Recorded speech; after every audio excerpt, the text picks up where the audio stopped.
The following podcast contains naughty language and ridiculous situations. Listener discretion is advised. This is a new era, episode 367. I am recording, streaming live from MD, Maryland, and we have the other guys up in the Ravenshadow studio, which is yet to be named. And guess what? We had tech issues. Someone forgot to turn on the fucking mixer.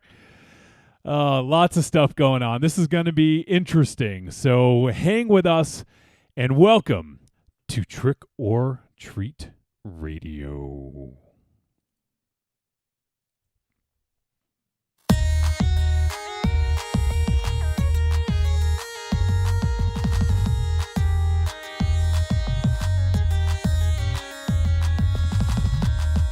Welcome all you little zombies. You're listening to Trick or Treat Radio, starring the Deadites.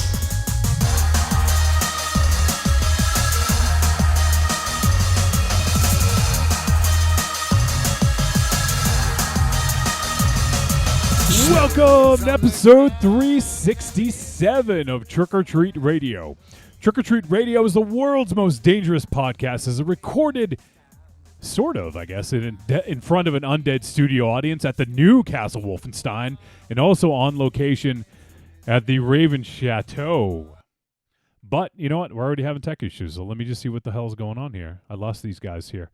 So, yeah, all right. Let me, so we're doing this live. This is going to be pretty interesting. Let me try to get these guys back.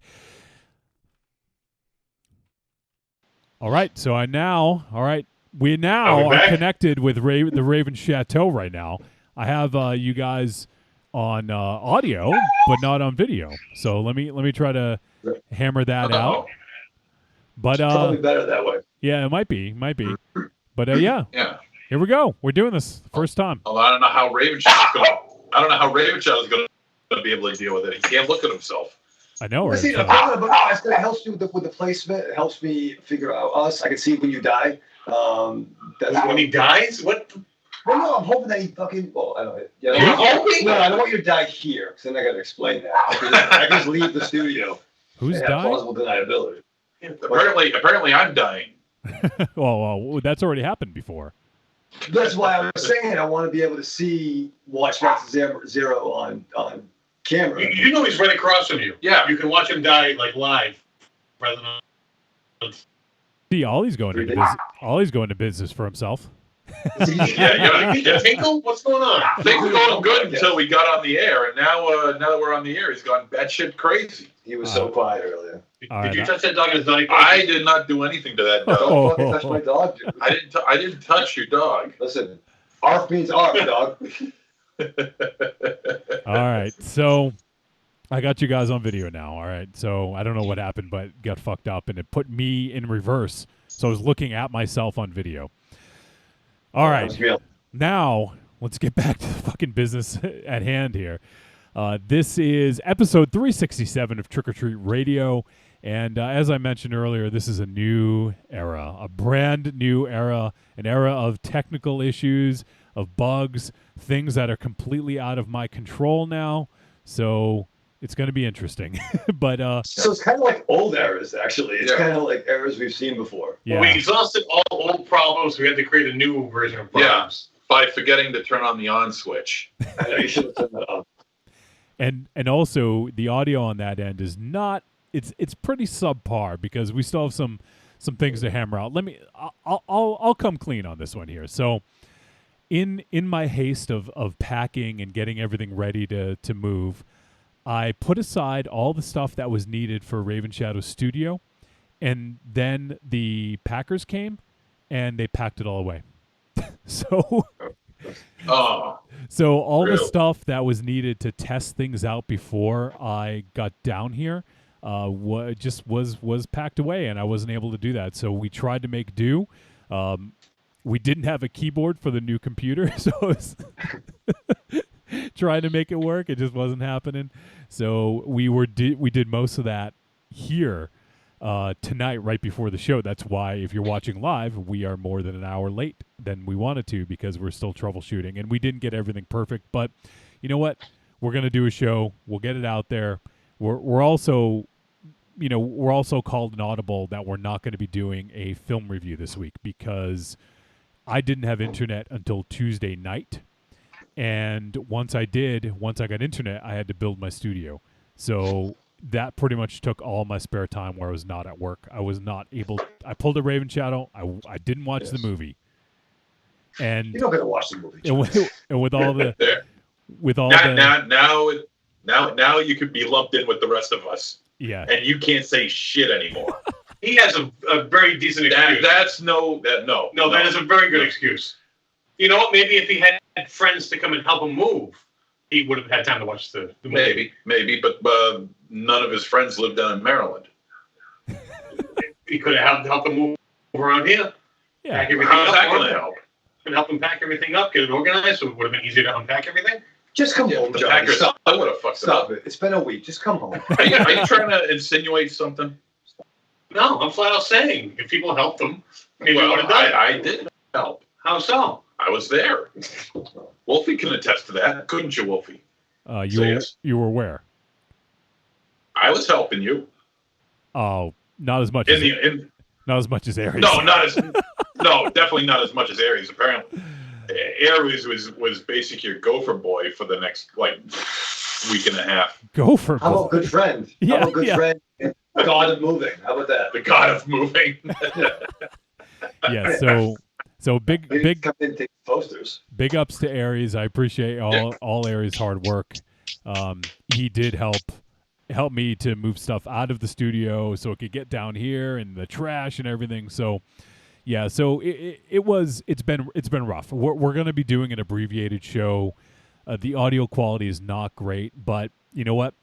It's been 7 years. We're not going to miss an episode now. So, we're going to make it happen. We're going to make do with what we can, and we'll just improve from there. It's kind of like a clean slate. Things are starting over fresh. We got to figure this out. So there's going to be a lot of troubleshooting. Me and Ravenshadow are going to have some late night conversations. He's going to get frustrated. Well, I can't. I see you getting frustrated long before he does. Because I'm gonna wear my robe and I'm gonna wear my silk pants and we'll just hang out and troubleshoot together. Silk. You're gonna be like that guy. You're gonna be like that guy in Boogie Nights with the who has the houseboy who's lighting the firecrackers all over the place. I want to be like Molina. Who's Alfred Molina? I want to be him in that. Yeah, that's who it was. I'll do that. Yeah. But no, to be fair though, Johnny. I think there was some people that we knew that didn't really think we'd be able to pull off not only broadcasting in 2 locations, but also setting it up on the fly. And I think we were able to. This is barely pulling it off. Well, fair.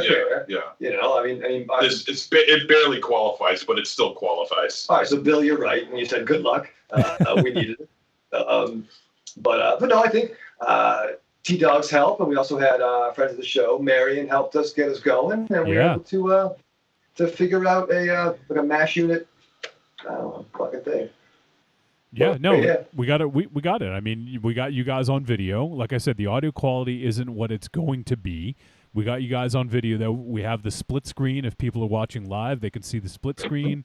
I actually have my camera facing me from the side because that is the optimum viewing angle, so you don't see all the boxes in the room. I do have some mood lighting going though, so So what? So those people that are out there watching us live, what do you think of the new digs, huh? They probably hate it. Why? Yeah. No, I'm just kidding. It is dark in here. It's something to get used to. It's not dark. The walls are dark. Yeah, that's what I mean. Oh yeah, Ravenshadow, talk about that paint job.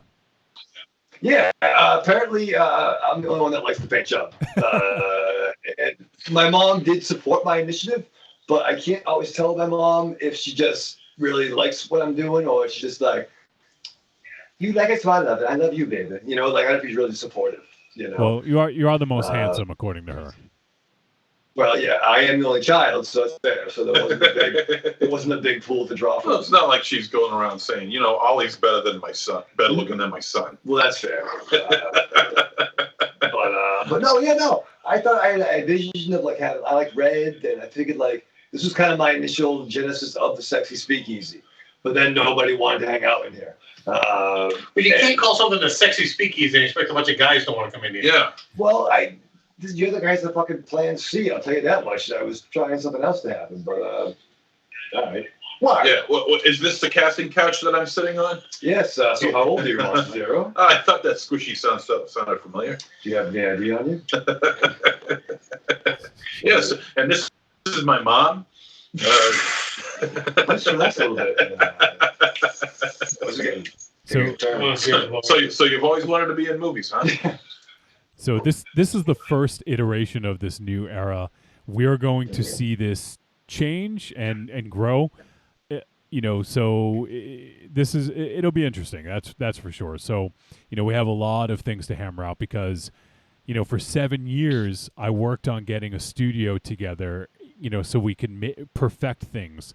And the difficult thing is, I mean, you guys did a great job of helping me get everything set up. But when I'm troubleshooting, it's hard not to be able to look at things and, and say, hey, yeah, it's this that's going wrong. So it's going to be a little challenging to get things up and running, but at least we have it good enough for now. We can get it out there. People can hear us. People can see us. Ollie's there. I can hear him shaking. Yeah. So we will improve and get things better. But hopefully the quality thing isn't too much of a hindrance. I know. I think live it might work a little bit better, but as we listen back on the podcast, it may not come across as well. But we'll see. So yeah, so we were going to do a film. We were going to review Under the Silver Lake, but as I said, I wasn't able to watch it due to I literally didn't get my stuff until late Saturday night, like 9 o'clock is when they left, and so I basically we basically unpacked and got the bedroom set up, and that was it. So, that's all we had time for that night. So we had somewhere to sleep. What is going on? I don't know. Ravenshadow is getting rid of is taking Ollie out the room, but not before almost tripping on the wires. Some things never change. I mean, he's carrying a dog, and there's a massive wires next to him. Yeah, still, just figures. Oh God! God damn it! So yeah, man. So now we have only 10 minutes into the show. Oh man! Okay, it sounds like you're back now. Yeah. Oh, there you are. This is gonna be great. This is gonna be awesome. Yeah. Is it too late? I miss Castle Wolfenstein. Come on back. I think it's Ravenshadow's fault. We'll go with that. Where the hell is he? I think he's taking the dog off to go piddle. This is a fucking comedy of errors. This is ridiculous. I know, right? We are live, right? Like. All right. So instead of doing a film review, why don't we just talk about what we've been doing these past couple of weeks? Oh well, I just pretty much said what I've been doing. So. Well, we know what you've been doing. So MZ? What's the Tubi update? Oh yeah, here we go. I love the fact that they were having like a back and forth about getting the studio all set up. These two are going back and forth. And all of a sudden you just go, yeah, Tubi update. I watched Splash. Well, let me see here. Hold on. Well, I've been watching the super very cut version of Tenebrae called Unsane. Oh yeah.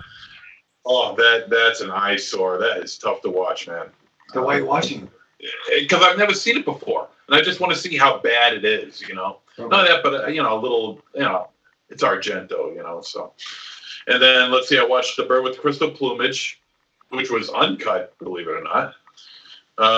Let's see. I watched Django, the movie Django, the original Django, not Django Unchained, the one with Franco Nero, Mr. Baseball, and I also watched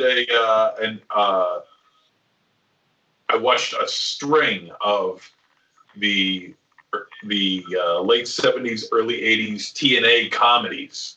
Oh boy! On Tubi.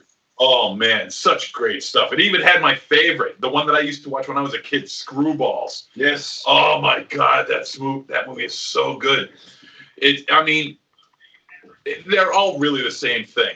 Right. A lot of tits, a lot of ass, and a lot of really dumb, corny jokes. Okay.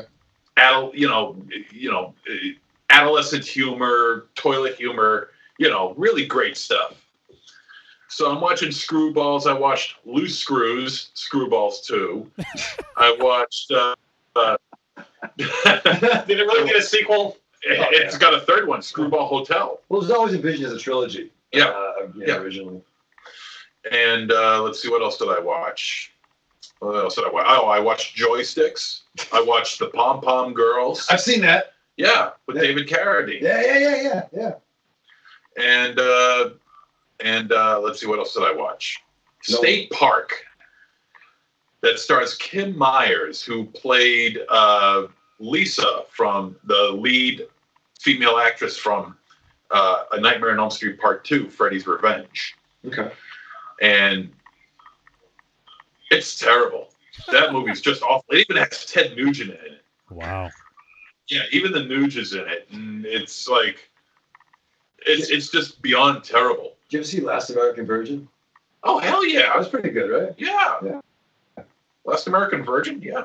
I haven't seen it in a long ass time. Yeah. I mean, but there's like Vice Academy 1, Vice Academy 2, Vice Academy 3. Such great shit, man. But I love Screwballs. If you've never seen Screwballs, watch it. It's so great. It is. It's fantastic. It's all about, and really all it is about 4 guys from different walks of life who go to the same school, same grade, and they all want to see this one girl topless. And that's all it is. What class is that happening in? Not my class. It never happened. Okay. Well, I'm still watching Aries' face being so mad that he spent the last 3 hours, wrenching around and wrenching it off and plugging things in and out and hearing about the To listen to MZ just talk about boobies. So Corny says, "Hey MZ, I slept on that futon. If you find any money, it's mine." Ooh, All right. that's true. Will do. Well, I think the thing is, if you drop money in there in Ravenshadow's place, doesn't it collect interest if it hangs out for a while? Yes. So Corny must be must be out a lot there. Yeah, well, it helps for shipping costs. Yeah. After 10 years. Yeah. Listen, no, it's barely one. Barely. Now also, we're gonna decide on a name for this place, aren't we? Supposedly, yeah. Are we gonna do that in Ravenshadow? Yeah, so we had look at fucking Lots Zero producing 2 locations now. This guy. Somebody's got to be the guy up here. Cut his mic off, John. You can do that too, right? Can you cut off mics down in Maryland? I have the names from the voicemails. Do you want me to read through them? Why don't we go down a list of what we have, and we can kind of vote, and I got some ideas too, and Ollie has a vote. Okay. By the way. Ollie has a vote. Okay. It's the Bijan. Okay, well then he's gonna speak it. All right. So here are the names from that were submitted the correct way. We have the Dead Letter Department. We have the Lair of Lost Swag. We got the Raven's Nest. We got the Bombaleo Bungalow. I like that. We got the Shadow Chateau of Bros. we have the Shadow Dome. Like that. We got the Raven Sanctorum. Yes. We have Dudes. Did someone just recommend the name Dudes? Broadcasting from Dudes. We have Live from Dudes. just the regular Raven Chateau. Yeah. And the Rams Retreat. That was for Raven Shadow Aries MZ Rams. That was a combination of all the names. Yeah. But it's great too, because then you invoke the football team, and it might be weird. Or if you want to rearrange the letters, you just make it Mars Retreat. That's funny. I can do that. That's funny. How about Jack's Bistro? I How about Gay Terry? I thought of one too. This one, maybe it's a little lame, but what do you guys think of the Bombaleo shelter? No. That's fucking smart, No, John. it isn't. Producer Wolfie. All right, Ollie likes that, and I Or like the that. Bombaleo Dome. Was like Bombo Shelter. Yeah. The Bombo Shelter. Well, we have to talk about that too. About certain, All right, well, you know what? domains that are being owned all of a sudden. I mean, I get where they're going with Rams Retreat, but Yeah, I think it's a little too far-fetched. it's good, but yeah, maybe. I like the idea, Yeah. Well, I think remember it's still. but it doesn't really match up with what we got. And it doesn't have to be Ravenshadow centric, but I mean, it's still the Ravenshadow, but we are broadcasting in this room. you Well- know? Or what if I have just like my intro? We could have multiple names for it. Dear God. Yeah, That's exactly what we need. Yeah. Your intro and then the naming of the studio.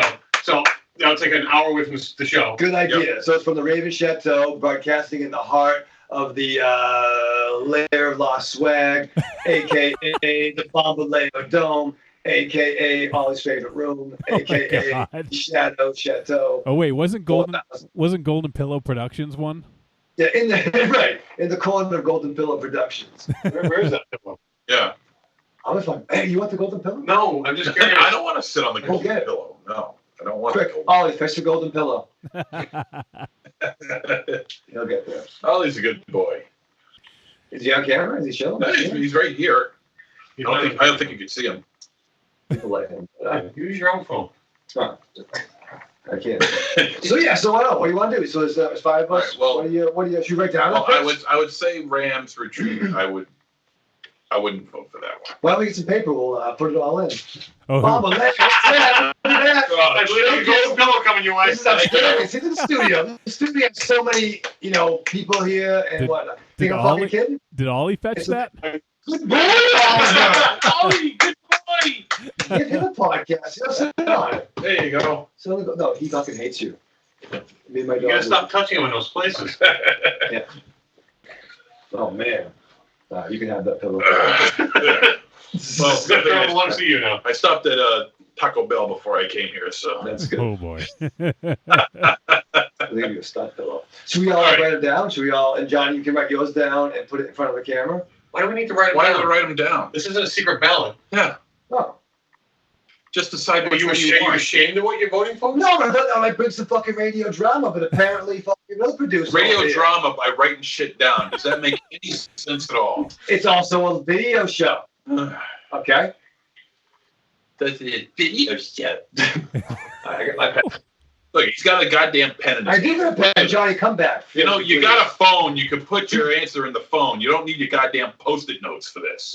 Like I text myself the fucking thing. No, you don't have to text anything. You just have to. Oh, I'm gonna strangle you. Well, I don't, Johnny. What is he talking about? I mean, we're trying to vote for something, and you keep dicking it up. Well, what are you like fucking Russia over here? Like I do the old-fashioned way. You write shit down, put it in a box, and pull it out. You got a box? Somebody can Here's the box. Yeah. Prince Adam Yeah, box. 6 out of it in a box. All right, You're right. I got phone fucking paper. Don't fucking tell me. Right on the next You box. got, Yeah. Oh my God. Oh, can't hide. I didn't realize that was To fucking. everyone who tuned in, thank you, and I'm sorry. Yeah, I know. Here's the paper. This is ridiculous. I have mine. it shouldn't be this difficult. I have my Johnny, pick. what's your vote? Mine's the Lair of Lost Swag. That is also my pick. That is my pick too. All right, it wins. There you go. Lair of Lost It's Swag. already been decided. So what? Write down your pick, and then you're one vote, and the three of us all Wait, same thing. Ollie gets a vote too, right? Yep. So, Yep. so it'll be 2 against 3. Oh, but we're a fucking tiebreaker up in here. What tiebreaker? We have. I know you failed math, but 3 and 2. Yeah, well, it was the 4 in accounting was your fault, but no. All right, no. So it's all right. So all right, Ollie gets a vote. Yeah, I'm writing that down. yeah. Ollie. And Ravenshadow. Yeah, it's 2. And then the three of us voted. And then I have a special lady friend here, so she gets Why a did vote. she get a vote? Because She's not even on camera. But she saved the show. And Excuse me, then I say to the show, so that means like 2 votes? no, but I pay the mortgage, so I get another vote. Oh, no, it doesn't play like that. And It does not play I like mow that. the lawn, so then I get another vote. What are you doing?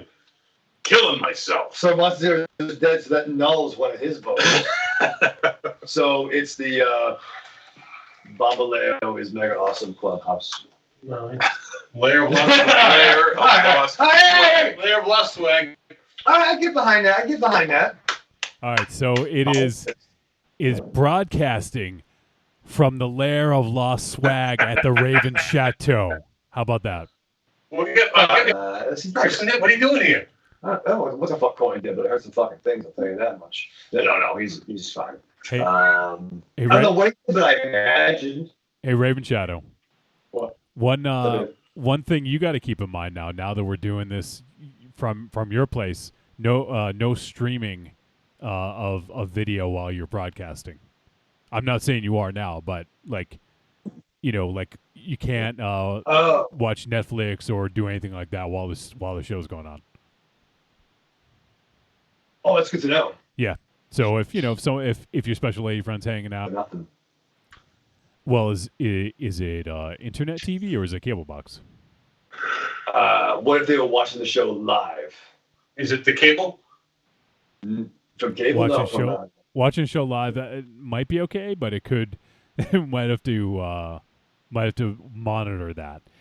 We can talk off. We can talk off air about that. But so far, it's okay. I lost you guys like twice, but I think we're okay right now. So how about using the microwave? Only if Slagoth blows up cheese.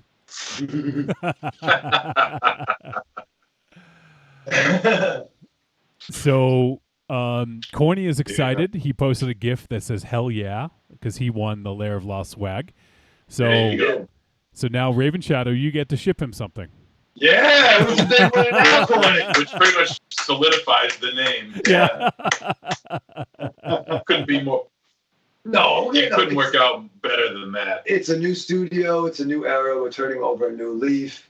And I'm going to mail it out. I'm going to do a little video of me going to the post office. Premium content. Yeah, I'll go, this is me walking. I know one. This is exciting. So, all right, what was your choice, by the way, Ravenshadow? I want to know. What were they again? No, I mean, I think I was thinking about that, and I probably actually, you know what? It probably would have been unanimous. I think Lair Lost Swag would have been cool. All right. It is cool. Yeah, It is cool. It is what it is. and they were all good. They were all good. They were all great suggestions. No, this one absolutely sucked. What? I'm not saying. That's fucking rude. Yes. No, I mean everyone that contributed was awesome. Thank you. You know, but it's still in the Ravenshadow. Like once again, I got names for things over here.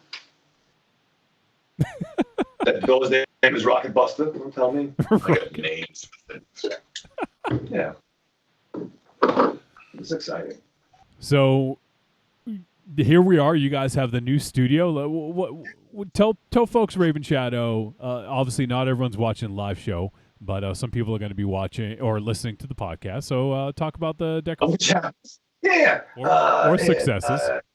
Successes are right. No, it's glad. I'm glad my my position in life lets me hang out with my guys. My house now. Okay, so there's a law supposed to be behind me. Yeah, so anyway, when I was modified, sorry, wrong meeting. What I tried doing here was I have one room that's my like comic office and whatnot, art studio kind of stuff. But this room I kind of wanted to be like a separate kind of sexy media room. So on the walls, the plan for this was to be all the decorations or posters would be all either cinematic or television based or some kind of, moving pictures. So behind Aries' dome is a theater Mallrats poster.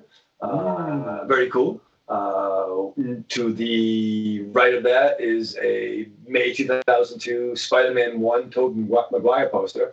And what's cool about that is that it has the Twin Towers in Spidey's goggles. Yep. which was edited out of the later versions of it. And someone told me that. Well, I knew that scene was edited out of the movie when Spidey webbed up. Yeah, the helicopter. Yeah, That was a teaser that they never aired. Was it in the trailer? Maybe. I know I've seen the scene, It's out, but I thought that was out there. But I thought it was like a cut scene. I didn't know it was. no. It was just a teaser that never aired. They should have left it in there. They should have. I agree. But yeah, so that's that. And to the next right is a Japanese Fight Club poster, which is pretty dope. And all three of those were gifts of Psycho Patrick. So thank you very much. In the center, because even though it's not that, it's Alex Ross' adaptation of the original Secret Wars #1 cover, which is super dope. And then next is my Warriors poster. Which is probably not on frame at all. Well, then you got to fucking come over and come check it out. And from there, I got my real name and fucking posters. I got my DX in the back. How many X-Pacs do you have in that room? In this room? You want to count them, Z? There's one. No, action figures. Oh, just action. Let me see. Okay, I see 1, 2, 3, 4. Yeah. Yep, 5. I think wait. 1, 2, 3, 4. I see 4. Jesus. Is it right about that? 4. Oh wait. Yeah. Oh yeah, 4. Oh, I didn't see that one. Okay. Yeah. So Championship 5. goal right there. And Champ now. how many of them is he sticking his tongue out in? You know what? I have. This is the only one that he's not sticking his tongue out in. Which one? The suit one? Yeah, no, the one with the belt? gold. Yeah, he's casual kid. Wow, casual kid. Then I get crazy about I don't even know, Johnny. My model. See that? Oh my god. Tongue's sticking out. That one's ridiculous. Did I ever tell you that I was at WrestleMania 11? Really? And I was at WrestleMania 11, and before the show started, a pair of the wrestlers walked through the crowd while we were waiting outside, waiting for our tickets to get scanned. And one of them was the 1-2-3 Kid. He was the kid back then. He was the kid back then. Yeah, he was at the time. He was doing his whole, wearing the gi and being like Asian X-Pac. I'm unfamiliar with that. Really? Yeah. He was wearing the whole gi thing, and I think at that time he was befriending Razor Ramon after Ramon kicked his ass several hundred times. Okay. And then he finally beat him, and then they became friends. Really? And because that was a time when who was it? When who did Razor Ramon face at WrestleMania 11? I'm trying to remember. I should know I was there, but I know. But Where was that? Boston? no, that was in Providence. Really? Yeah, Interesting. yeah. The whole show was. I mean, it is what it is. I'll look it up right now and see. All right. Yeah, I for some reason I don't remember. Oh, that was in Hartford. 11 was in Hartford, MZ. Oh no, was it? Yeah. That was Providence. Why would I think it was in Hartford? And it was Because it was Razor Ramon with 1-2-3 Kid defeated Jeff Jarrett with the Roadie. Yes. No, was the Road Dogg Roadie? Yeah. He was roadie at the time. Yeah. Yeah. Oh, because Jeff Jarrett was a fucking musician. Oh, I Right. forgot about that. Wow. Yeah. And they let's see what else. Let's see, WrestleMania 11. They also had. Lawrence Taylor versus Bam Bam Bigelow. Yeah. Believe it. Yeah, that Oh, was the that headliner. one? I was at that one. Yeah, Really? that was the headliner. Stop it. Yeah, that was the headliner. If you can believe that. There's no reason in the world Bam Bam Bigelow should be headlining WrestleMania. At that time, though? Yeah, who else did they have? Well, there was Diesel versus Shawn Michaels. That was my question. Was Sean on the card? Yep. They had Bob Backlund versus Bret the Hitman Hart with Roddy Piper as special guest referee. On paper, Okay. and that was an I Quit match. On paper, that should have been a top match of the year. Yeah. Just on paper alone. And it was just, it is, like I said, it is what it is, you know? And what it was hot garbage, you know? Okay. Let's see who else. Lex Luger and the British Bulldog. They took on, who did they take on? I forget. The Blue Brothers. Oh, was Who the it? hell are they? Oh, yeah. Jacob and Eli Blue. Yep. That was a terrible tag team. Yeah. The Blue Bulls. Were Yeah. they someone else? Like, I don't even recognize They that name. became Skull and 8 Ball. Yeah. Oh, from Disciples of Disciples of The- Apocalypse. the- Yeah. DOA. The Harris Yeah. Brothers. Yeah. Yeah. That's Oh, Ron okay. and Don Harris. Yeah. Let's see what else. Undertaker took on King Kong Bundy. All right. You know? All right. So, And Kama came in and interrupted that match. I remember that. I think the Smoking Guns were there too. Yeah. Yeah. Against who? I forget. That's Billy and Bart. Owen Hart and Yokozuna. Wow, Wait, I saw that. Yeah. Jesus. Yeah. Jesus, I don't know. I have This is no recollection of that. this is one of the probably one of the worst WrestleManias in Yeah. in history. And Well, yeah. you know what I watch? You know what I watch now? I watch this. There's this guy named, I don't know if any of you guys ever heard of him. His name is Billy Zane. Billy Zane, What? Billy Zane. Slam, Oh, not Billy Zane. Sorry, not Billy Zane. Slam No, Evil. no, not Billy Zane. Yeah, I'm no, sorry. his name is Kurt Russell. Maybe. No, Maybe. Brian Zane. Brian Zane. That's his name. Bruce Campbell. Brian Zane. And he does this wrestling page on YouTube called Wrestling with Regret. Oh, yeah. Regret with a W. Yeah. I've seen that. Yeah. Yeah, and he reviews old pay-per-views, Okay. and he's really thorough. He's really good, and he's interesting to listen to and everything. He goes through all the matches, and All right. he uses clips, stills, video to show what he's reviewing, and really good stuff. I've been listening to him now for maybe about the past 3 weeks, and I can't stop listening to him. He's just really interesting to listen to. It's very good. Like I heard him do his today. I heard him do a review on WrestleMania 3 and how not so good it really is, and also WrestleMania 9 and how terrible that is. Yep. So, he's really thorough. He really digs deep into why some pay-per-views are better than others, and he gives it a letter grade at the end. He gives the pros and the cons. Okay. And so I highly recommend you listening to that stuff. It's called Wrestling with Regret. Regret with a W, spelled with a W. Yeah. But I can't. Let me see. I've seen some of his stuff. And he's a wrestler too, by the way. And you wouldn't think he would be when you look at him. He's kind of like a geeky-looking guy with glasses, but he does have ring credentials, so he's got that going for him. Nice. I'm trying to remember. And let's see. I remember WrestleMania 11. I remember it was supposed to be Fishbone or Fish. No, Fish. It was supposed to be Fish doing the singing the national anthem, and they didn't get. For some reason, they bowed out, or they said, "No, we're not going to take you." So instead, they ended up getting somebody from the Special Olympics singing Wow. the national anthem. I just remember seeing this. It was a woman singing. I mean, she was fine singing it as far as I can remember, but the only thing I can remember is her leaning into the microphone.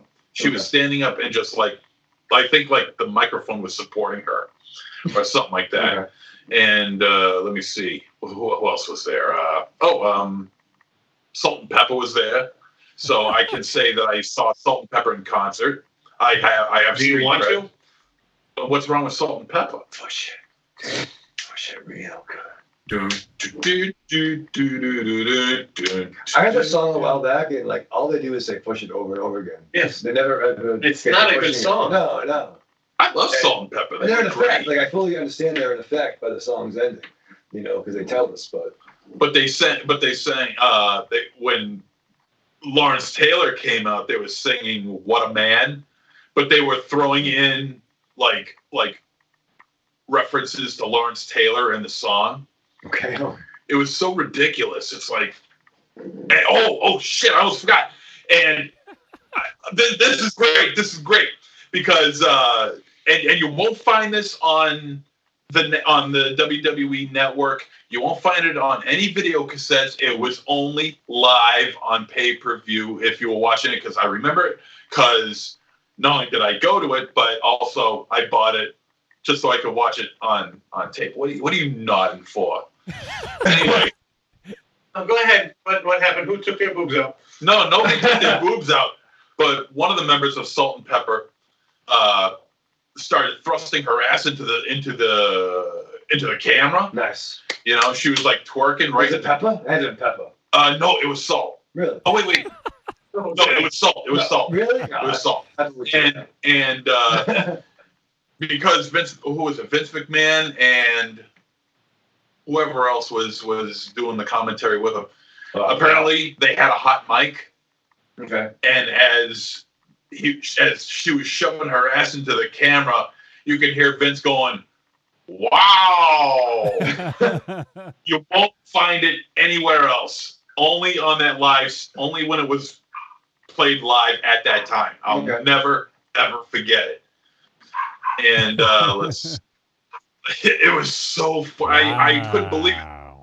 Yeah, I had about that. I rewinded it like half a dozen times just to hear him say "Wow," and it was so funny. I almost pissed my pants. And let's see, Jonathan Taylor Thomas was there, and Pamela Anderson was there. So I saw Pamela Anderson, and Jenny McCarthy was there, and I saw Jenny McCarthy. And somebody from NYPD Blue, I don't remember who though, he was there. And I know, right?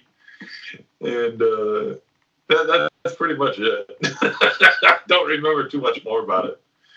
But it was a good time. It was a good time. I mean, what the hell? It's WrestleMania. You go, Yeah. Wow. Wow. Wow.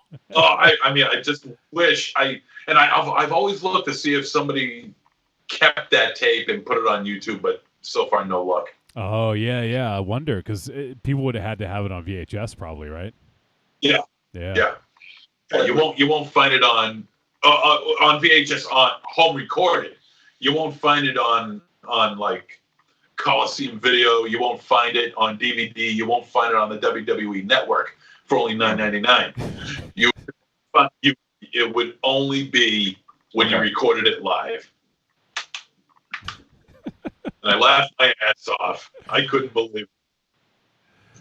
Oh, I can understand his sentiment. Right. I completely understand it, but it still made me laugh. MZ Corny wants to know, is MZ sure it wasn't Spinderella? Thank you. Quite sure. Okay. Sure. She was busy in the back spinning and grinning. And man, I hope she gets the respect that she deserves, man, because Salt and Pepper just gave her a raw deal. So there's that. Yeah, Spinderella, they're like at war with each other now. Spinderella and the other two. Now there was never an N, right? I was for a while. I thought there was like salt and pepper. It was Salt in Pepper. N. Like the letter N. Yeah. No, there was never an N. No, there was never an and. There was never an ampersand. But like salt and pepper. You know what I mean? Like, N. all right. Yeah, you're the N. Yeah. Wow. Wow. Why am I here? We don't know. Wow, pal. How about that, huh? Pal, a lot of beef in that ring, pal. So, man, I don't even know where to go from here. It's so weird not having a film to talk about. But, we're kind of just shooting the shit right now. We do have a couple voicemail. I can play those a little bit later. But Evil Corny has another question. He says, Wolfie, ask Ravenshadow if he's read any of the House of X yet. That's the new joint. I'm actually excited for the X-Men in the first time in a long time, like since the Joss Whedon run. Joss. Why do you have to say it like that? Johnny, tell him. Because he used to call him Josh Whedon. And Okay. we corrected him. So now you got to overcompensate? That's what Johnny would say to make me remember. What? Josh. Like it sounds like fucking Josh Whedon, right? Like Josh Whedon. No, it's Joss. Josh, Joss. Yeah. Johnny, I fucking said it, and Eric's fucking yelling at me, calling me a motherfucker, and that's why I do it, because that's how you ingrained it in my head. Well, I mean, they're saying Josh, and then they're saying Josh. Well, yeah, I mean,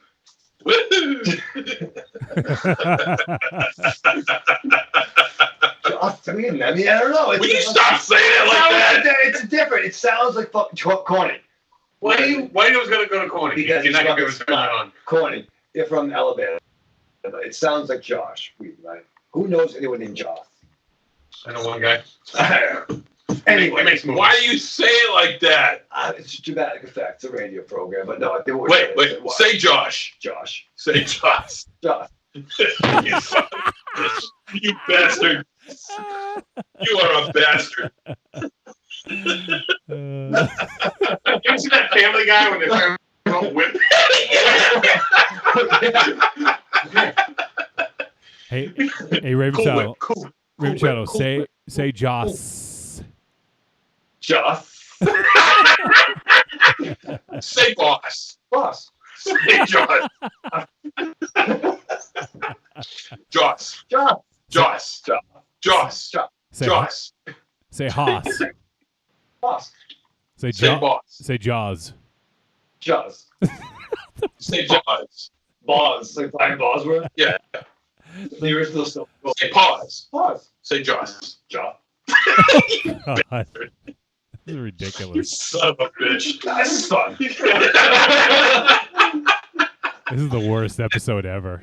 You know what? This would really help if we did a movie review, but Yeah. Well, what you guys see Casablanca? no. What you I have? fucking love You Casablanca, dude. fucking liar. I fucking love it, man. The fucking, fucking joints in the town. You came in the fucking mine, whatever the fuck. I can't picture you watching Casablanca. I did. Where does it take place? Detroit.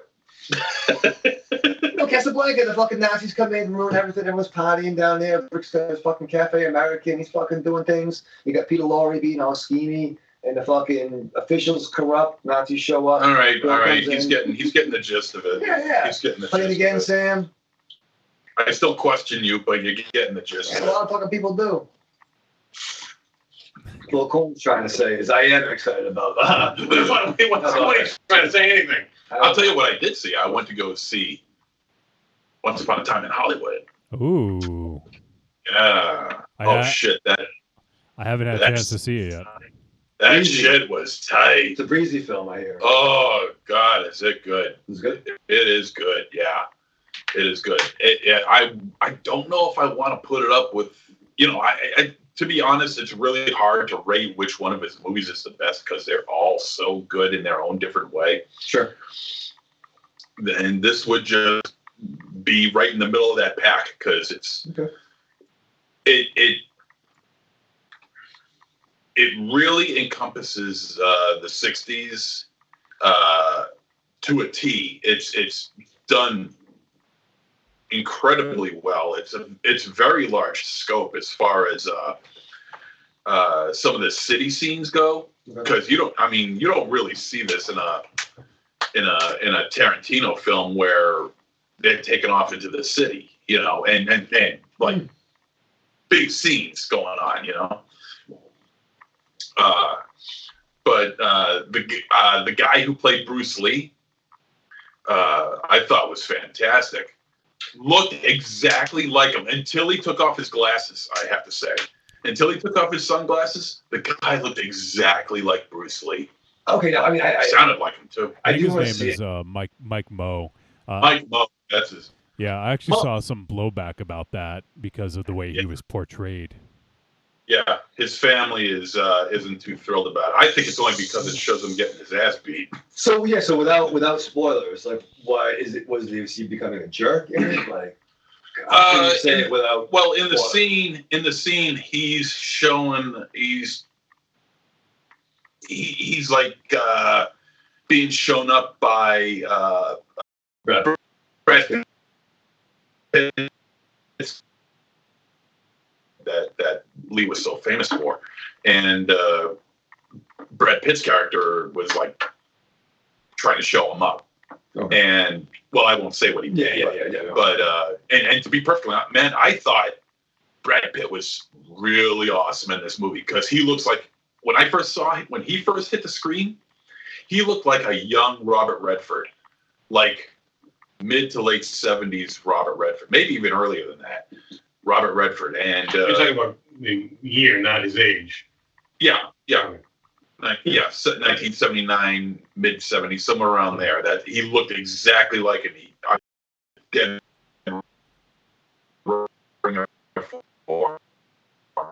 All right, go ahead. You guys were. I was losing you for a moment. And Leonardo DiCaprio, I think he's got to get an Oscar nod for this because he was fantastic in this. And it shows like him being this TV star who is trying to deal with life after the success of his show has been canceled. Okay. And now he's doing movies. He's trying to, get his life going, being in movies, and going to Italy and doing Italian films. Yes. And they show this I just absolutely fell in love with. Tarantino was able to hire somebody, I forget what his name is. I read an article about it, to recreate the old 60s movie posters from Italy, and with his likeness, with DiCaprio's likeness. Okay, yeah, I saw a few of those online. Yeah. Oh my God, they look so good. I would kill to own any of those. They just look fantastic. They're all done with paints or watercolors or whatever they use, and it's all freestyle, hand drawn, and everything. It's just beautiful stuff. Okay. And then then it takes the turn into so you're dealing with him trying to regain his popularity with doing movies and stuff like that, and then all of a sudden it takes the turn into the whole Manson family, and that's when things start getting pretty crazy. Bruce Dern is in it; he's fantastic, and Michael Madsen's in it for a little bit. Yep. He's great, and my future wife Zoe Bell also plays she plays a part in the Bruce Lee scene. Okay. It's only in the Bruce Lee scene, but she's awesome in it. But oh my God, and it's a long movie, 2 hours and 40 minutes. Jeez. 2 hours and 41 minutes actually, and I know I complained about movies. Yeah, you get intermission? I didn't get any intermission. I didn't need an intermission. But you know what? First of all, this is fine, okay? Because it's Quentin Tarantino. Every little thing that he puts in his films, practically every frame says something. It's like it's like reading a Mad magazine. Get an editor. It's like reading a Mad. You guys, this sucks. He's entitled to his opinion, but I mean, look, Endgame and any other superhero movie really is all it is just some guy or some girl done up in spandex jumping around in a costume. That's all it is. Oh, don't be outrageous because you know how. I might be simplifying it. I'm simplifying it. Yes. So then all Quentin Tarantino does is steal from people whose movies he watched when he was in the fucking 60s and 70s. It's not an unpopular opinion. You know, it's not an unpopular and to a point, to a point, you're absolutely right. And once again, I love Tarantino. I do think he needs an editor. I like Django. I think Django could have been 20 minutes shorter. You know, same thing with, I wish Inglourious Bastards had more bastards in it. How many more bastards do you need? Well, I 20 minutes of the bastards Netflix. The rest is all fucking Nazi Baron Zemo trying to hook up with not Uma Thurman. You know, for like fucking 3 fucking hours. I just watched Inglourious Bastards just this past weekend, as a matter of fact. I want to see it. I was getting myself ready to watch his new flick. Now that I love Director's cut, the chapter cut. that was on Netflix, Yeah, right? yeah. No, I didn't. Watch it. There's a ton more stuff. With added bastards. I wish. No bastards, but a lot more hate. There's a lot more hate out of those 8. So you haven't checked it out yet? Check it out. It's worth watching. Yeah, I'm interested. Perfect.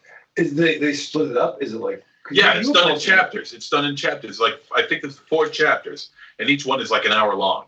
Oh, so you can watch it like a episode of like Stranger Things or whatever. Yeah. Okay. Of course, I didn't do that. You watched it I all. binged it. Yeah, perfect. Of course you did. Which one was that? Of course, Inglourious Bastards or No, Hateful Eight. Oh, Hateful Eight. Okay. Have you checked it out yet, Wolfie? No, I have not. I mean, I saw the movie in the theater, but not the Netflix thing they're doing. Yeah, you got to check it out, dude. Good stuff. Yeah, I'm gonna blow your mind right now. I haven't seen any of those movies. What? Inglourious Bastards or Hateful Eight? Hateful Eight or anything. The last thing I saw was Kill Bill because I didn't like it, so I stopped watching. Volume Wow. 1? Really? Wow. That one. What didn't you like? No, go ahead, Wolfie. I was just gonna say that I saw that was one of the few that I missed when it came out, and I saw it late, but it kind of blew me away when I did see it. So I'm surprised to hear that. What about it didn't you like, Aries? I mean, the action in it I liked. It was fine, but the story it didn't do anything for me. Like I had no desire to see the second part of it. Wow. I mean, Tarantino is very hit or miss with me. Really? That was a big miss. So you've seen his earlier projects before Kill Bill. Yeah. And, all right, so Reservoir Dogs. I love Reservoir Dogs. Love Pulp Fiction. Jackie Brown was just kind of okay. I love Jackie Four Brown. Rooms. 4 Rooms. His room. 4 Rooms is great. His room should have been 10 minutes long. Oh, It was 196. I think it's 97. I think you're right. But no, I do love Quentin Tarantino. I was having this conversation last night, actually. From discovering Reservoir Dogs, just walking to the video store, and like, what's this all about? Mm-hmm. It had to have been like 2 months before Pulp Fiction opened in theaters. So Your image was frozen when you chuckled. the Max Headroom. Yeah, you guys froze up too, and it sounded like Ravenshadow sounded like one of the ones from the Charlie Brown teachers.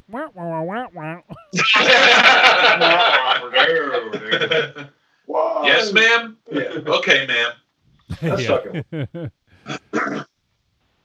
I saw, and I've seen every Quentin Tarantino film in the theater since Kill Bill Volume 2. And I keep on seeing news about he's going to do a Star Trek. I keep seeing news that he's going to do Kill Bill 3. I keep seeing news that his 10th film might be a horror film. You know what the interesting thing about Tarantino is, and I've noticed this, I noticed it a while back, but since we're on the subject, I might as well bring it up. You know, this is a man that really loves himself. Yeah. Feet. He loves cult cinema. He loves old cinema from the 60s, And he 70s. loves feet. Yeah. And he definitely loves feet. and you will He's a feet see guy? and you will see feet in Once Upon a Time in America. Have you not seen any of his movies? What? Oh, okay. All right. So obviously, Kill Bill, the whole fucking move, foot massage, joke. But I mean, the whole movie. Like she's a bad Death one. Proof. Death Proof. okay. where you see the feet up on the front window of the car as they drive it down. All right. But the one thing that I noticed about him and he, he's done blaxploitation. He's done Nazi exploitation. He's done car exploitation, and old-fashioned westerns. Exploitation. Yeah. He's tackled. Now he's tackled the Manson family. Asian cinema, and he's done it all with a very 60s, 70s style and flair. And the one thing, and it's loaded with language. It's loaded with violence. It's loaded with action. But the one thing that you do not see, with the exception of a couple of small scenes in Django Unchained, you do not see any nudity in his films, which I find remarkable. I don't know how or why he does it like this, but with the exception of a couple of small shots of Carrie Anderson being taken out of the hot box in Django Unchained and put into the wheelbarrow, there is not a shred of nudity in any of his films, which I find absolutely amazing. And I don't know, frustrating. I don't know why or how he does it, but somehow he does it, and he's able to get away with it. And because with these films that he is, some will say, stealing from, I just think he borrows the ideas from it and enhances on it. But he has not enhanced on nudity, not a shred. And I don't get it. Not that I'm complaining, mind you. Right.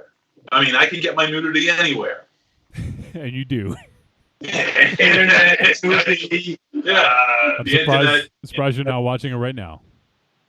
Me too. He was doing while we were setting everything up, and he was very quiet. He was not helping or turning the power buttons on. I mean, it's not like his movies, like, there's a lot of spots that have nudity. Most of his stories, like, it would take you out of the story, and all of a sudden... but if he was... Mr. Pink and Mr. Brown were having a shower while they're trying to figure out what the fucking the rat was. And then you get to find out why they're named Mr. Pink and Mr. Brown. I mean, granted, if there was nudity in Reservoir Dogs, it would have been Harvey Keitel, but... Absolutely. Is he going to do the bad lieutenant dance? Crocodile doggy. Look at this fucking dick.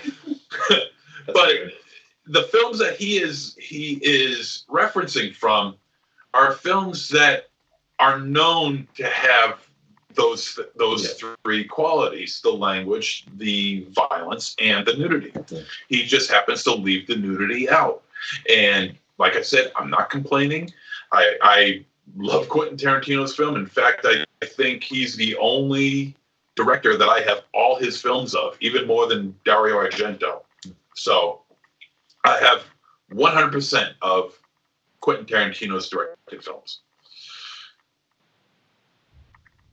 And I'm just really astonished at the fact that he doesn't partake into the nudity aspect of the over embellishing on all the other traits that these films had back then. But it's I just find it really, really bizarre. And I keep thinking that maybe at some point he might break that streak. But I don't know, man. This is his 10th film, 9th film, 10th film? 9th film.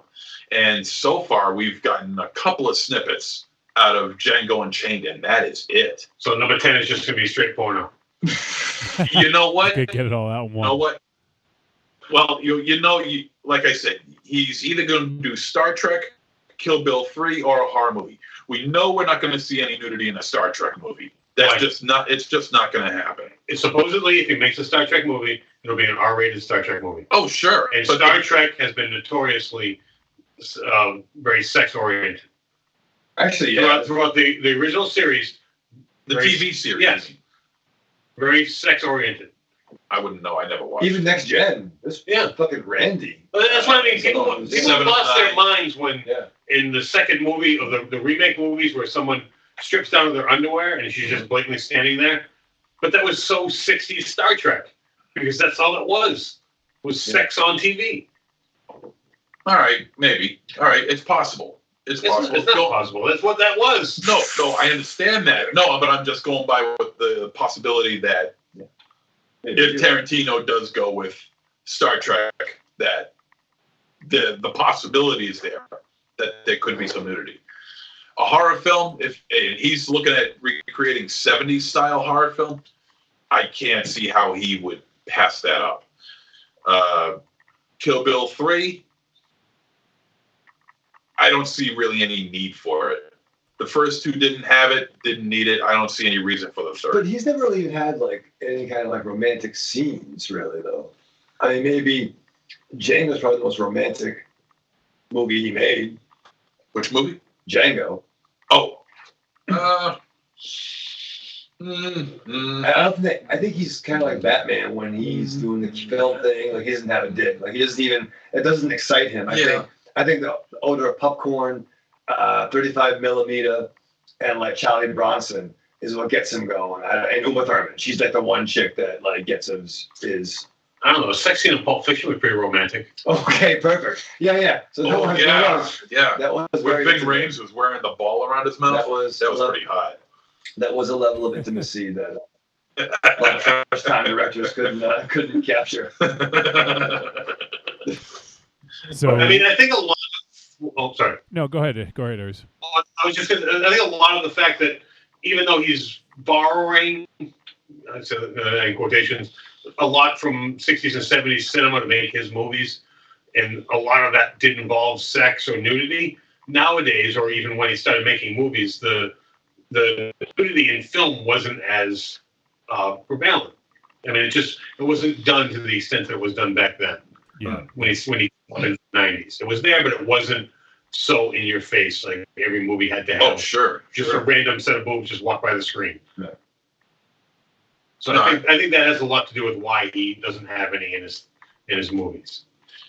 I mean, I can understand why he had it with Kerry Washington's character in Django Unchained. Right. You know, it was important. It was important to the character. There was a reason behind it. You know, and it wasn't like it was like, you know, it wasn't like it was done with a modicum of shielding and arm placement. Well, it wasn't sexy. It wasn't. There's nothing sexy about it. You're right. It wasn't like it was for titillation purposes. No, it was for. That's how it was fucking done. Yeah. You know, unfortunately. Well, so what's up, Wolfie? Hey, yeah, this is still a little weird to get used to, but do you guys want to maybe take I'm sure Ravenshadow's into this. You want to take a quick break?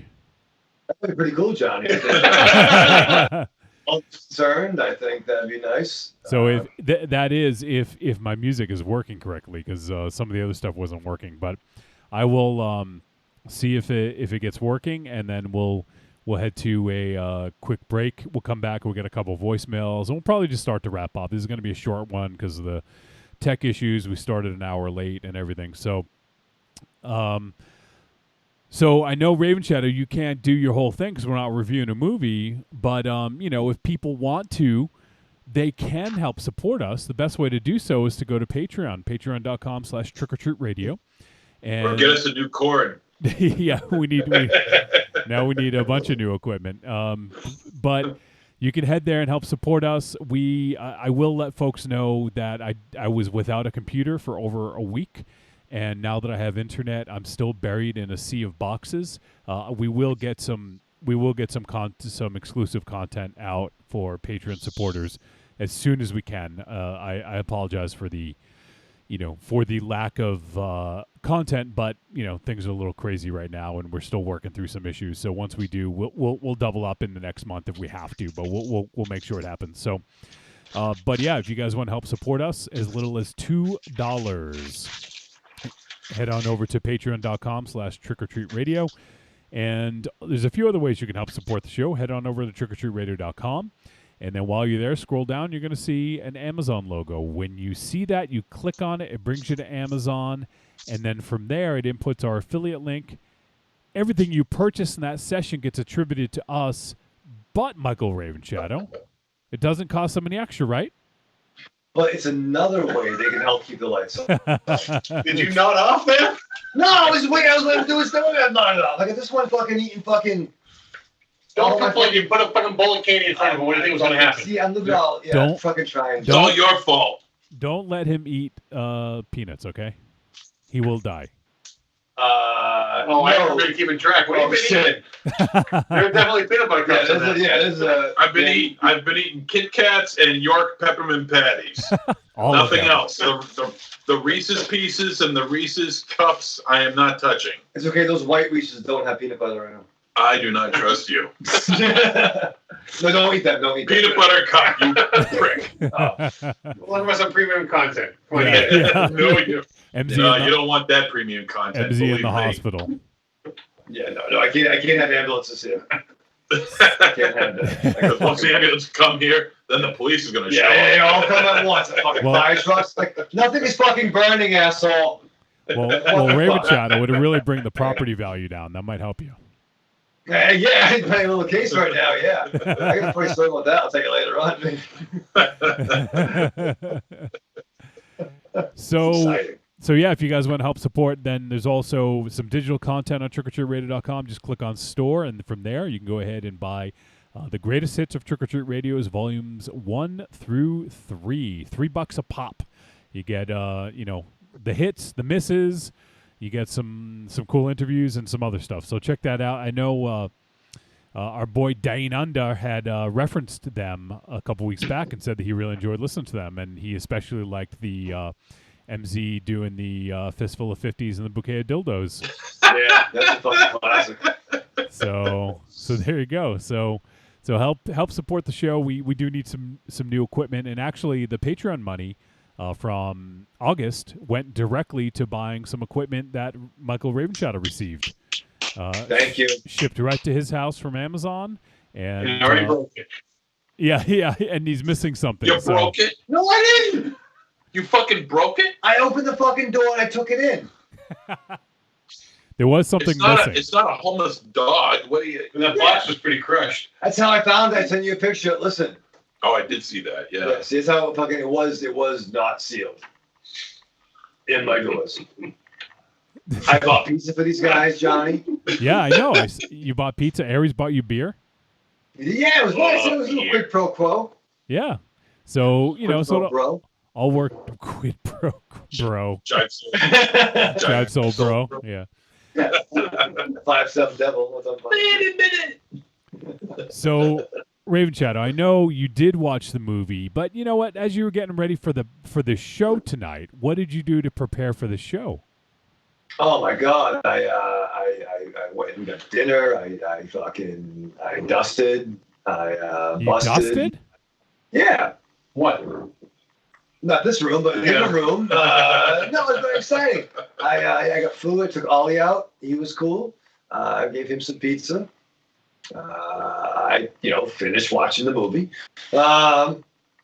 It's a long fucking 2 hours, Johnny. Let's be fair. I'm excited to talk about it. I want to hear your input. But until we can digest it further, and you're probably going to get some, I don't know, I'm not sure what box the monocles are in. It might be that box behind you. That's probably where that is. So until I can finish watching the movie, and you can start the fucking movie, you can find your monocles.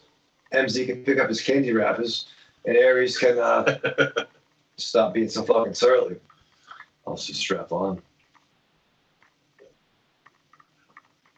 The following message is a paid advertisement for the Cult of Muscle podcast. The Cult of Muscle. You're either in it or you're dead. It's the dawning of a new age. The halls of Valhalla have been shuttered. The heroes of yore have either retreated to the shadows or taken to capering for the amusement of the small folk, their past glories a distant memory. The barbells have been torn from their once puma-strong grips, the beards shorn from their square jaws, only to be transplanted onto flannel-clad, puny weaklings with fingers barely powerful enough to strum a ukulele. The time has come, my brothers, to restore order from the chaos. No longer will our heroes be forgotten. No longer will their great deeds be viewed through a foggy lens of irony. Hear now our rallying cry as we scream it from the mountaintops, as we bellow it from iTunes and Libsyn and Facebook. It's time to join the cult, my brothers. So don your cloaks and enter the cult of muscle. Hey there, this is R.A. Salvatore, call me Bob, and you're listening to Trick or Treat Radio. Oh, delicious nerds. Ms. M knows you like to chat it up with other sexy shut-ins about comics, movies, video games, and your favorite TV shows. If that sounds like you, cuddle up to the Trick or Treat Radio Facebook group, or the FIB.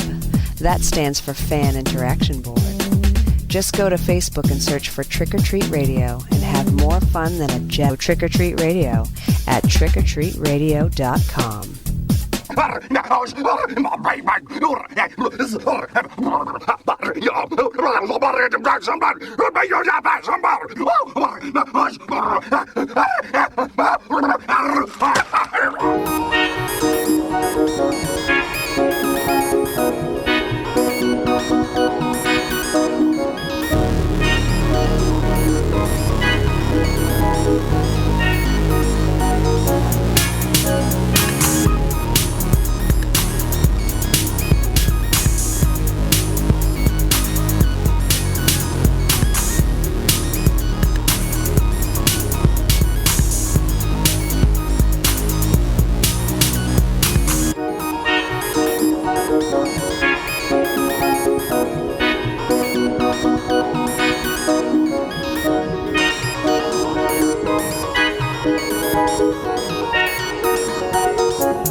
All right, we're back on Trick or Treat Radio.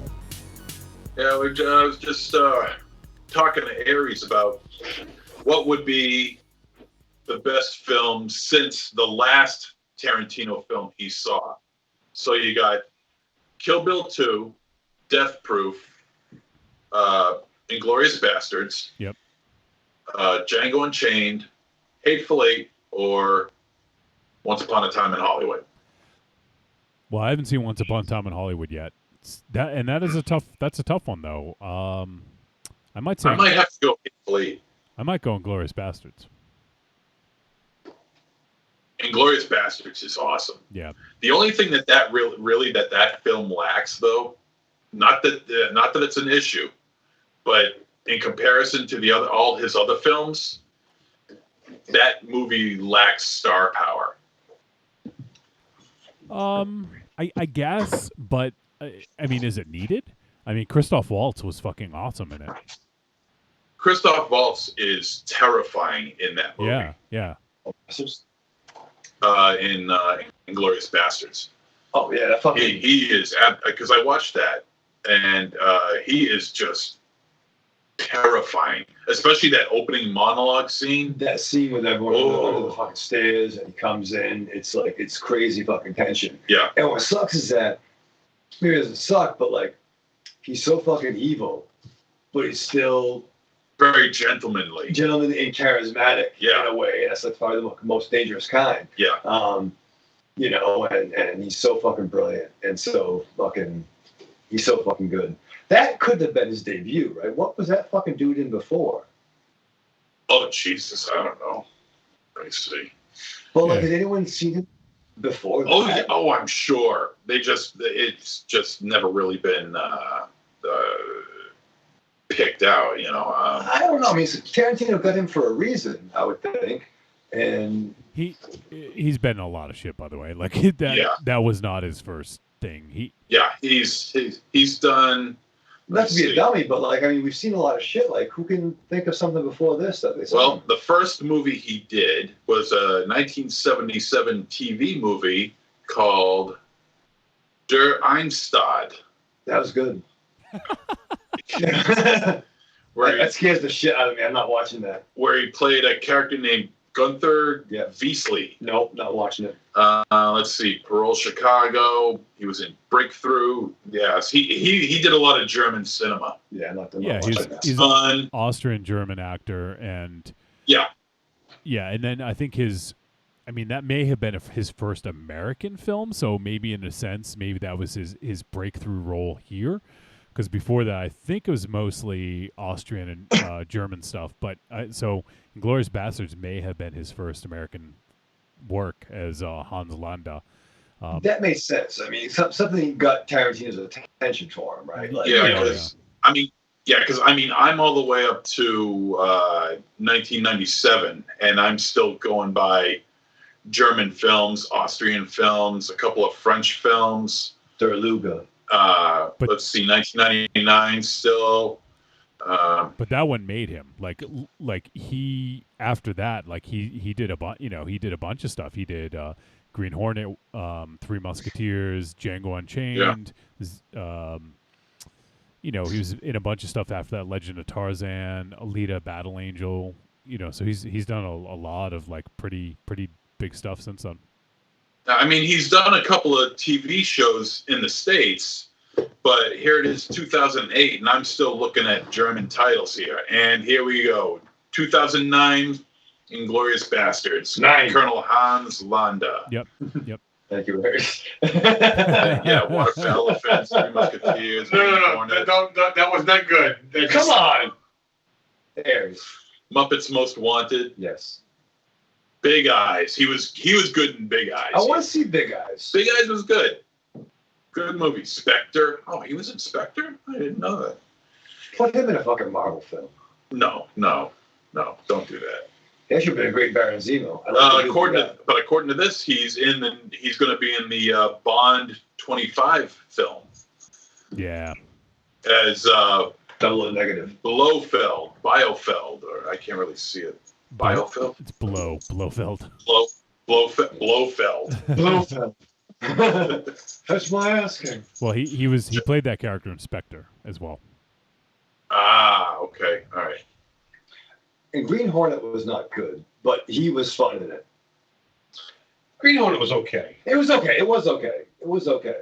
I didn't need to spend fucking that much money for it in 3D when we saw it. Well, that was your own fault. Well, it was a fucking matinee. I watched it for free, and it was okay. Yeah, it was fine.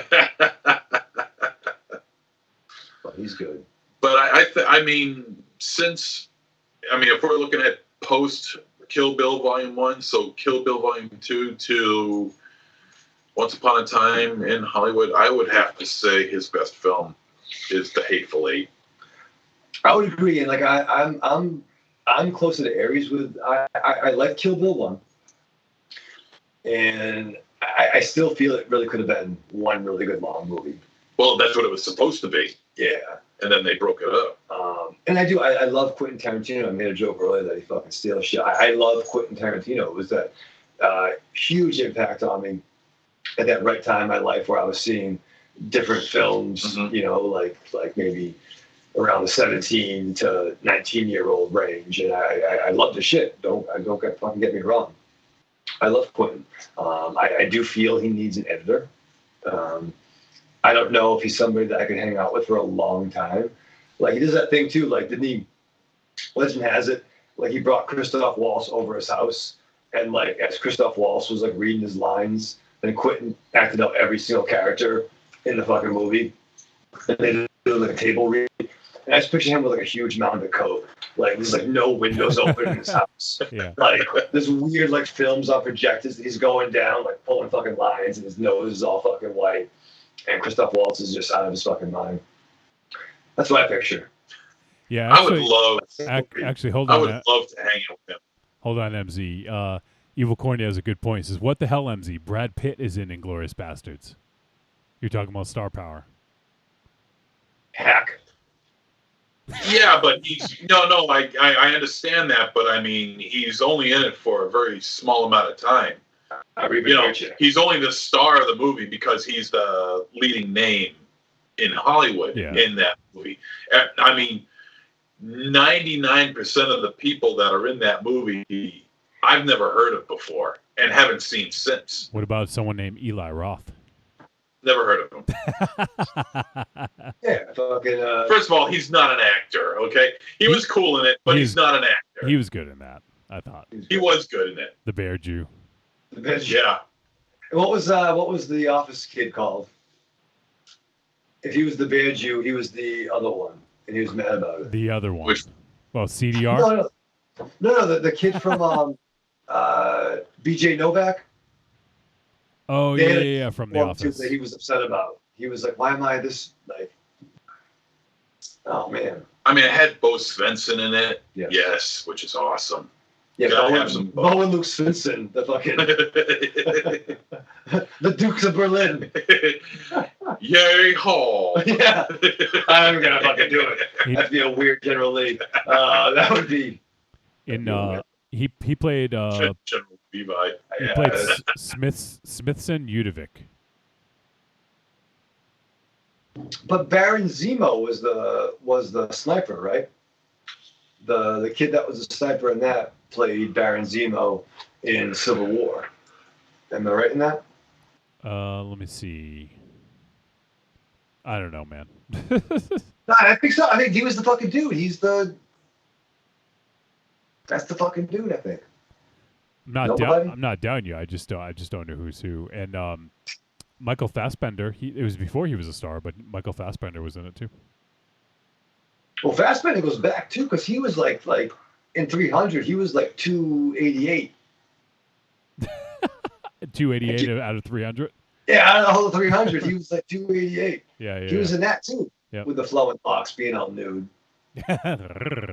Yeah, right. I fucking love it. I want to be a Spartan.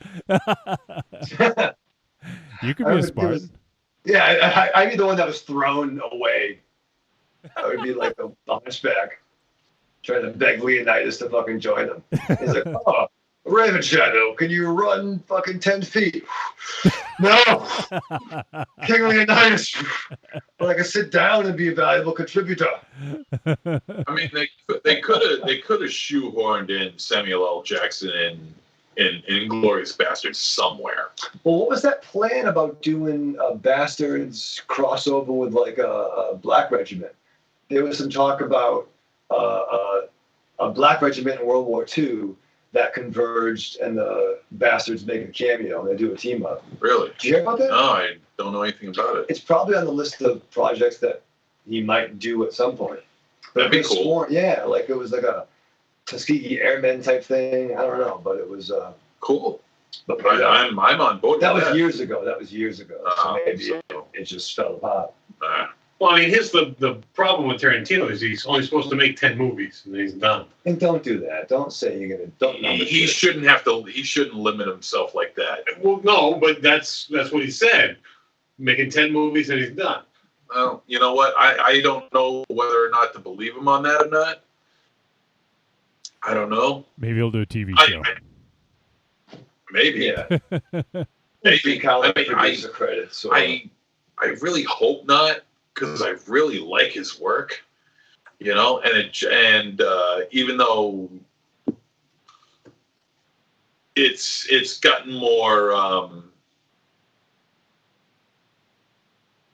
It's gotten more Hollywoodized, I guess you could say. What's that? The films that he's been putting out since, say, 2000. You think his movies have gotten more Hollywoodized? Yeah. How do you mean? Well, he just put out one called Once Upon a Time in Hollywood, of course. Yeah, I know. Yeah, is the fucking, on the fucking, whatever the fuck. But this episode is turning into a fucking Quentin Tarantino retrospective. This is ridiculous. What's wrong with that? I know, yeah. Well, if you're gonna have a talk about Tarantino, it's gonna be very wordy. Oh yeah, that's yeah. it. That's the truth. But he also directed that episode of ER. So does that count towards the 10? So is it just theatrical films? Do you not understand the difference between a TV show and a movie? Not really. Apparently. I thought he fucking directed it. But if he says he's only going to direct 10 movies, he's going to direct 10 movies. So a Tarantino anthology on no, he fucking hates Netflix. Yeah. But like True Romance, didn't direct it. Right, so it doesn't count towards the 10. You see how this works? No, I understand that, but he fucking directed the fucking a TV show, the Clooney program, a TV show, the Clooney program. Yeah. So once again, TV show. He's directing 10 movies. But I watch them both on the same device. It's fucking weird. Yes, it's like a thermos. You're fucking weird. I got a microphone. So Riku just popped in. He says, "I'm popping in real quick just to say the new studio looks great, especially the Raven Sanctorum." Thank you. No. Here we can forgive him, but it's the Valley of Lost Toys. What do we call it? Lost Swag. Oh, okay. And what's the next part, Johnny? So it is the Lair of Lost Swag inside the Raven Chateau. I don't even remember. Yeah, on the left of the Raven Sanctorum. Because people just remember the Lair of Lost Swag. Yeah. I love how you don't even remember, so you had to go to him. Yeah. He's the fucking producer, Johnny. I'm co-producer. You call me Johnny? I don't know who you are, but And you live here, for Christ's I sake. know I live here, so yeah, I'm the fucking executive mortgage payer, whatever the fuck. But no, I just what I'm trying to say is I miss fucking Johnny a lot. Anybody? This is exciting. What? It is exciting. So we do have a couple voicemail. You guys want to hear some voicemail? Actually, you know what? I forget. Corny told me his was about the movie, so he said if I want to, I can hold on to it till next week. So I think I'll hold on to Corny's because it's about the movie Under the Silver Lake. So we'll leave that for next week. But we do have another one. I don't know if this is about Under the Silver Lake. I hope not, because that'll be weird. But let's take a listen, and then we'll find out. This is from Matchwell of Omaha. Yeah. Hey, Trick or Treat Radio guys. It's Maxwell of Omaha. Calling in again from the men's room at work. Gotta make this quick in case anyone walks in. But if you don't believe me,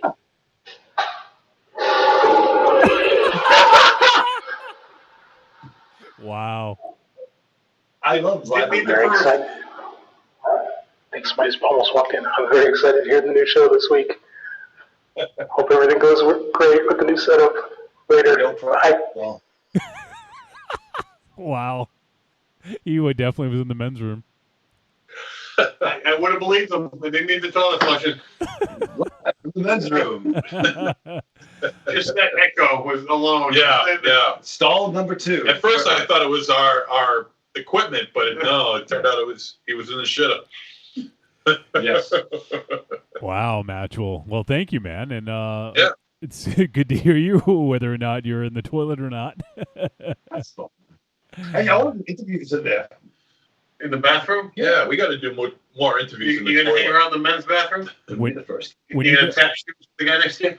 When you guys listen back to this, it's gonna sound like you guys were broadcasting from the men's room. Really? Well, it's not that bad, but it's not great. Yeah. Well, yeah. So we'll work on it, try to get things squared away for next week. So, well, thank you, Matchwell of Omaha, and we're gonna hold on to Corny's until next week because he said it was had some thoughts about the film Under the Silver Lake. So we'll hold on to those till next week. But so yeah, obviously we're gonna be doing Under the Silver Lake next week because we didn't do it this week. So we're just gonna kind of push that to next week. I'll have a chance to watch it. We'll have a better discussion about it. Hopefully we won't have all these tech issues. We'll get everything squared away, or hopefully. So we'll be doing Under the Silver Lake. It is available for free on Amazon Prime. If you have Prime, you can watch it on there.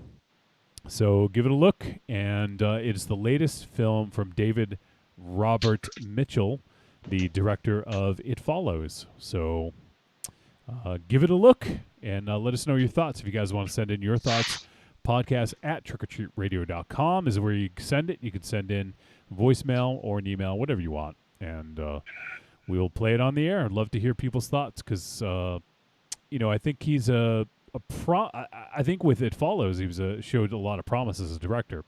So I'm really excited to see what he does next, and just to see more about what he's going to do, and I want to hear what people think about it too.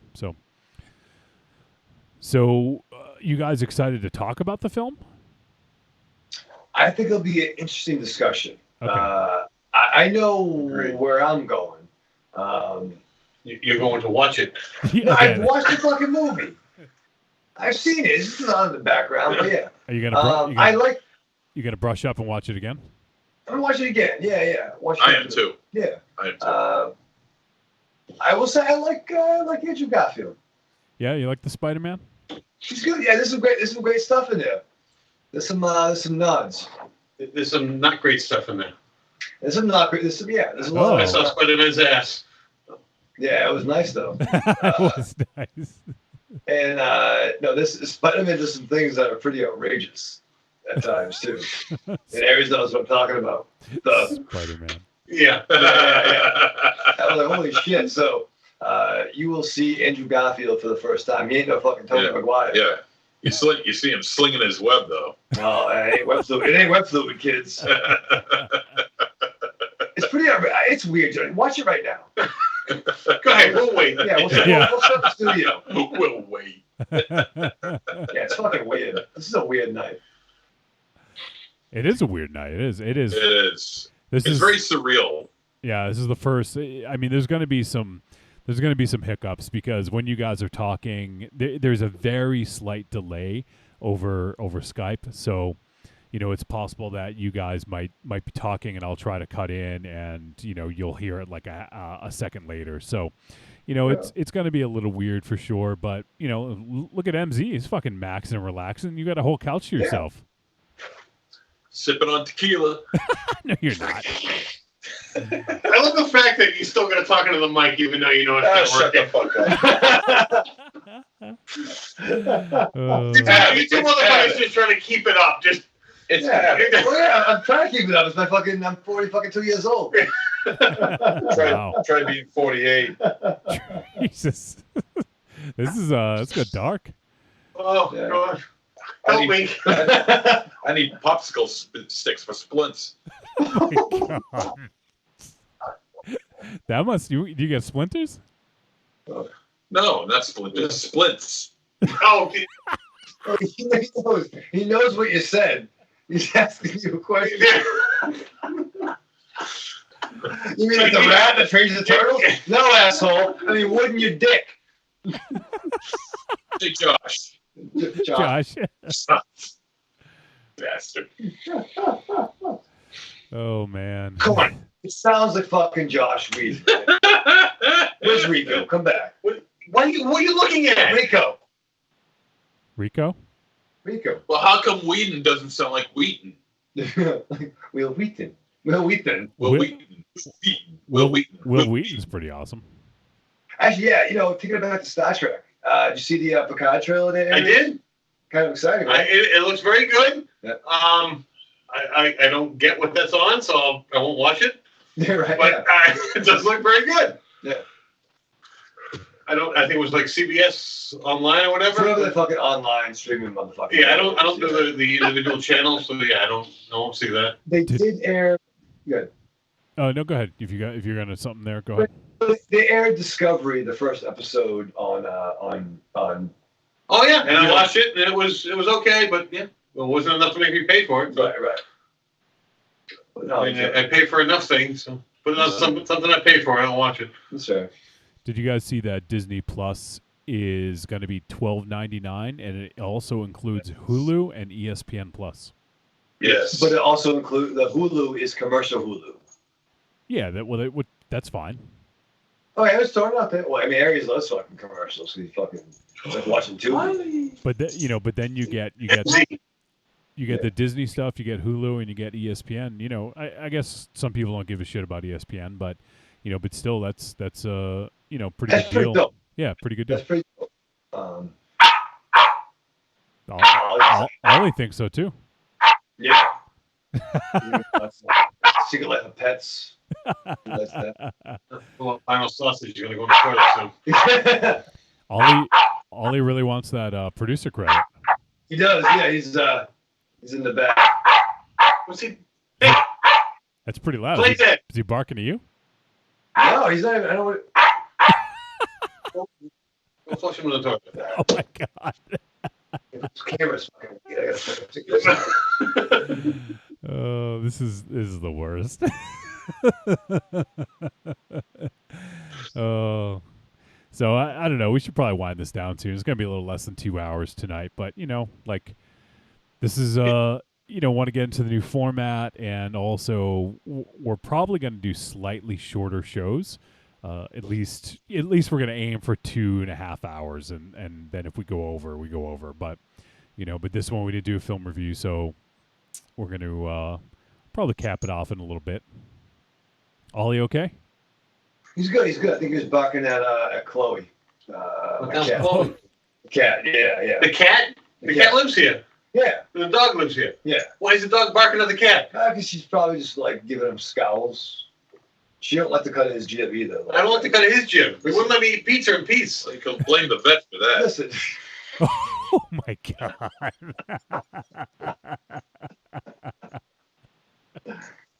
Wow. Yeah. Wow. Wait. Wow. I was not rude to Ollie. You were rude. Because I Wow. worked pizza. Give him the middle finger. Yeah. Wow. Yeah. Wow.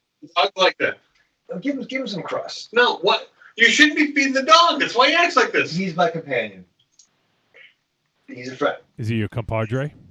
He's my compadre. He's my dude. You know what? I have 2 dogs at home. Yeah. They won't let me eat in peace because I don't feed them from my plate. Puppy. All right. Well, I mean, I failed at parenting and I failed at fucking dog fucking. You failed at dogs. Oh yeah. I'm good at it. Oh, fuck it. All right. Wow. That's great. No, he's fine. You got John. You give fucking Aussie little vegan little fucking things, right? No, the dog knows better than to eat the vegan stuff. Oh no, Sorry. he's vegan. Oh. Yeah. Yeah. You give him a green bean, right? If you had a casserole, you give him a little green bean. We have little green bean treats for him. Yeah. Yeah. Taking away the Do you natural feed- selection. Do you feed the dog from your plate? Not from my plate. No. There you go. It's a fucking pizza crust. Well, let me get some clarity. I do feed him some of the food that I eat, but not off my plate. So he doesn't sit and beg at your feet when you're eating?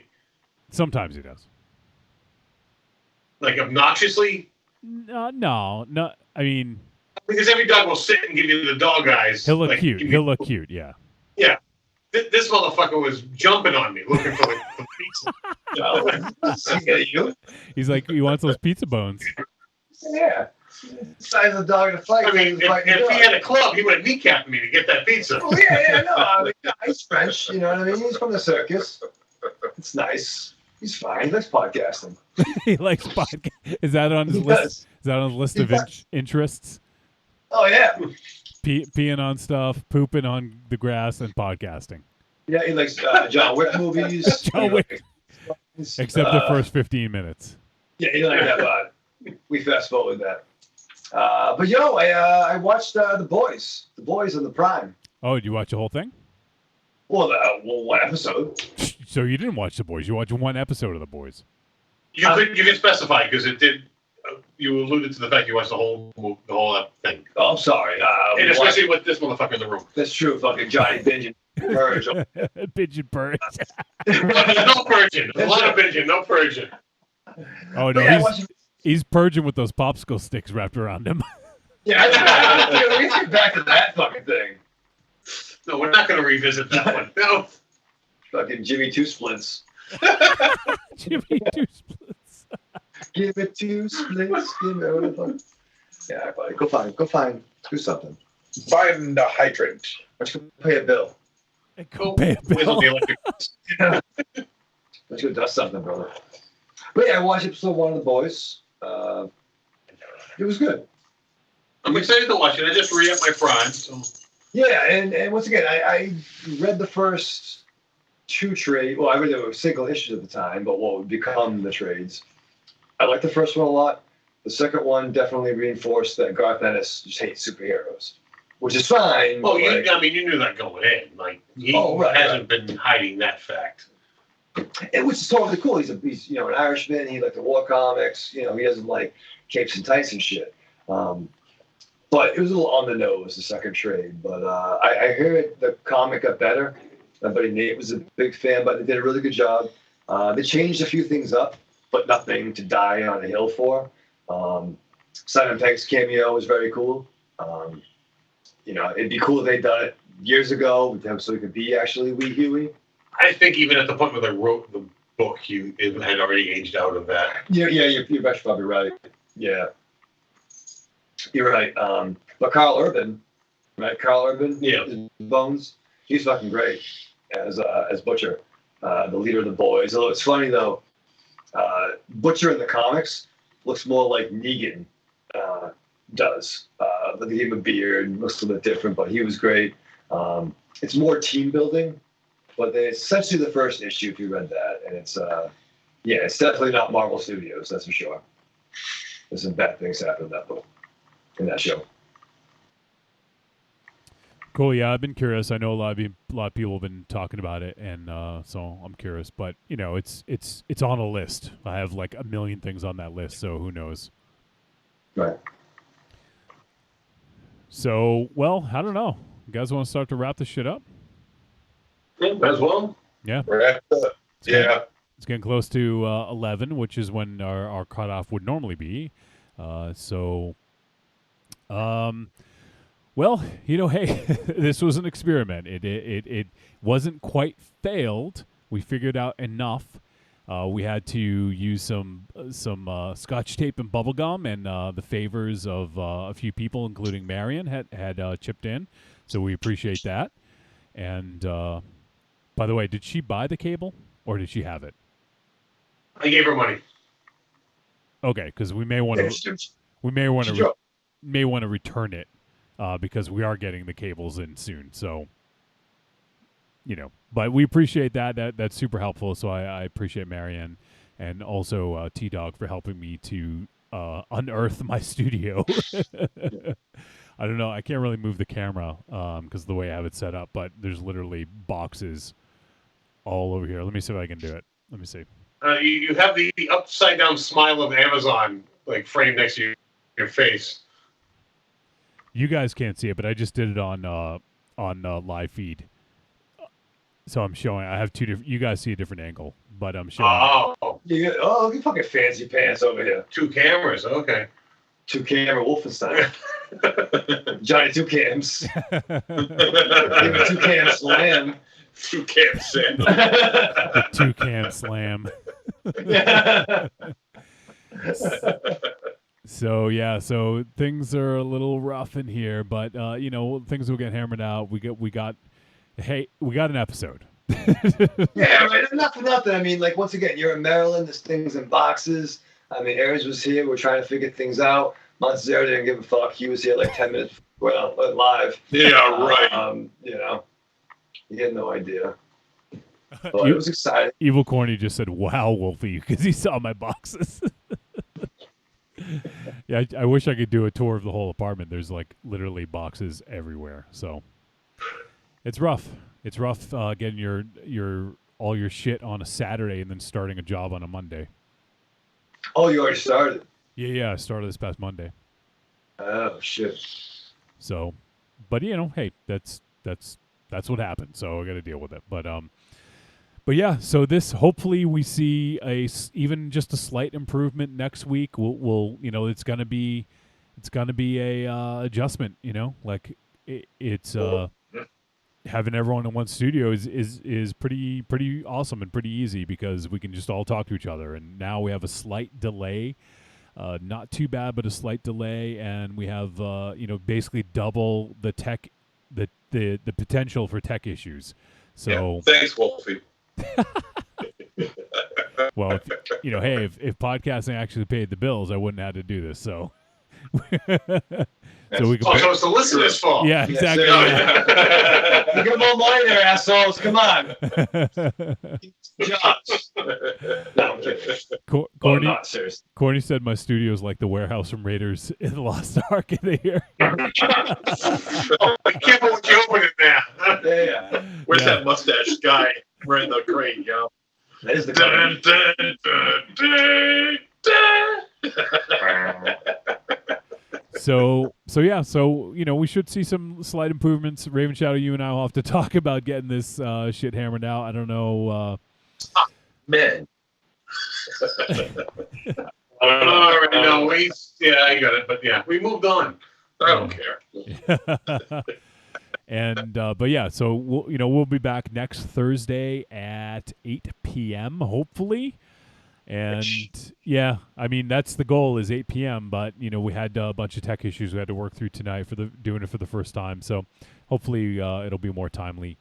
And we obviously appreciate everyone's patience as we work through some stuff. I know this isn't going to be of the same quality that you're used to hearing, but like that's sort of where we're at, and we want to make it as good as possible. So instead of buying like one shitty mic, we have the mobile setup over there at the Lair of Lost Swag. So it's going to be a little bit of growing pains, but we'll figure it all out, and we'll get it all hammered out soon enough. So we appreciate everyone's patience. But I don't know. Let's go around the room over there on the Ravenshadow side, and everyone can say their goodbyes, starting with MZ.